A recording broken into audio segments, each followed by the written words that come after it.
Beauty pageants at triathlons ang buhay ko. Bonus na kapag naiuwi ko ang corona at medalya. I am Alexandra Faith Garcia, a beauty queen and triathlete.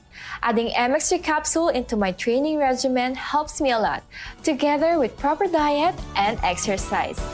Having MX3 capsule is a winner for me. Dito ko believe. Mahalagang paalala, ang MX3 capsule ay hindi gamot at hindi dapat gamiting panggamot sa anumang uri ng sakit. MX3 capsule helps avoid pain discomfort. Iwas-iwas sa sakit. Pagbasa sa ikasampung kabanata ng Aklat ni Juan, ang talinhaga tungkol sa pastol, talata 1-42. Pakatandaan ninyo, ang pumapasok sa kulungan ng mga tupa nang hindi sa pinto nagdaraan kundi umaakyat sa di dapat pagdaanan ay magnanakaw at tulisan. Ang tunay na pastol ay sa pintuan nagdaraan. Pinapapasok siya ng gwardya at pinapakinggan ng mga tupa ang kanyang tinig. Tinatawag niya ang kanyang mga tupa sa kani-kanilang pangalan at inilalabas sa kulungan.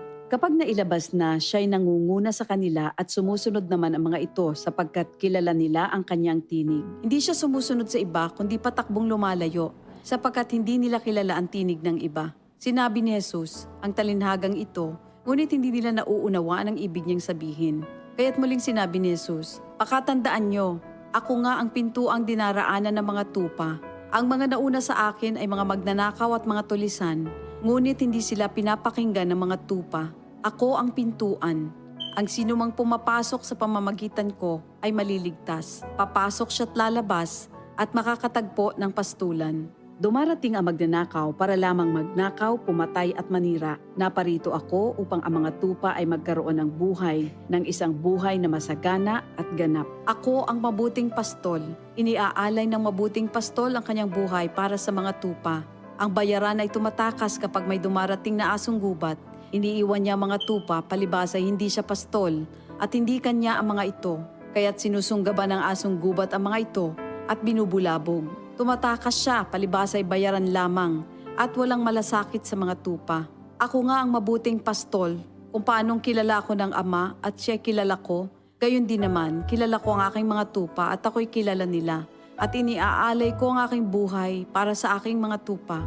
Mayroon akong iba pang mga tupa na wala pa sa kulungang ito. Kinakailangan sila'y ipasok ko rin at papakinggan naman nila ang aking tinig. Sa gayon magiging isa na lamang ang kawan at isa ang pastol. Dahil dito'y minamahal ako ng Ama, sapagkat iniaalay ko ang aking buhay, upang ito'y kunin kong muli. Walang makakakuha ng aking buhay kusa ko itong ibinibigay. Mayroon akong kapangyarihang ibigay ito at kuning muli. Ito ang utos na tinanggap ko sa aking Ama.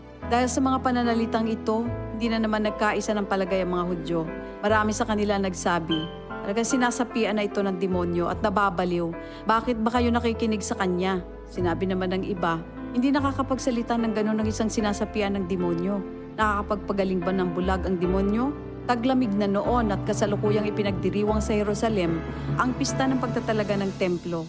At habang naglalakad si Jesus sa templo, sa portiko ni Solomon, pinaligiran siya ng mga Hudyo at sinabi sa kanya, hanggang kailan mo ba kami ilalagay sa alanganin? Kung ikaw nga ang Kristo, sabihin mo na ng tuwiran. At sumagot si Jesus, sinabi ko na sa inyo, ngunit ayaw ninyong maniwala. Ang mga ginagawa ko sa pangalan ng aking Ama ay nagpapatotoo tungkol sa akin. Ngunit ayaw niyong maniwala sapagkat hindi kayo kabilang sa aking mga tupa. Nakikinig sa akin ang aking mga tupa. Nakikilala ko sila. Sumusunod sila sa akin. Binibigyan ko sila ng buhay na walang hanggan. Kailan may hindi sila mapapahamak at hindi sila maaagaw sa akin ninuman. Ang aking Ama na siyang nagbigay sa kanila, sa akin, ay lalong dakila sa lahat at hindi sila maaagaw ninuman sa aking Ama. Ako at ang Ama ay iisa. Ang mga pinuno ng mga Hudyo muling dumampot ng bato upang batuhin siya. Kaya't sinabi sa kanila ni Jesus, marami akong mabubuting gawang ipinakita sa inyo mula sa Ama.